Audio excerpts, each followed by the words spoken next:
Hi everybody and welcome. Today I have the LENOVO Legion GO S handheld, and I'm going to tell you how I can easily set up this device.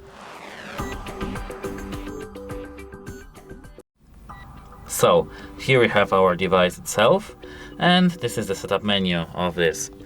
And as you can see, here we have the language list, and we have to select our preferred language. I will select my language, which is English, and here we can choose our time zone.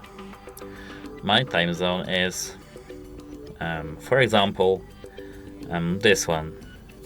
So let's tap on our time zone, and here to your network we have to tap on network which we are closest, for example this one, and now we have to enter password to this Wi-Fi network.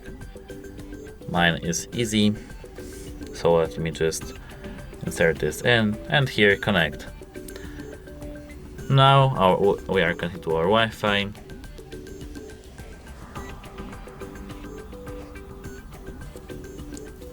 Now we can tap continue, and here we can now log into our Steam account. I will log in to my account using my Steam application.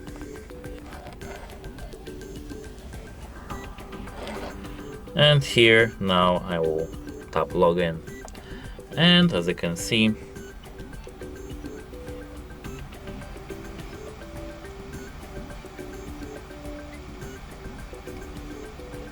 now we are logged in. We have some tips, we can skip them, and that's it. Hope it helps you, and goodbye.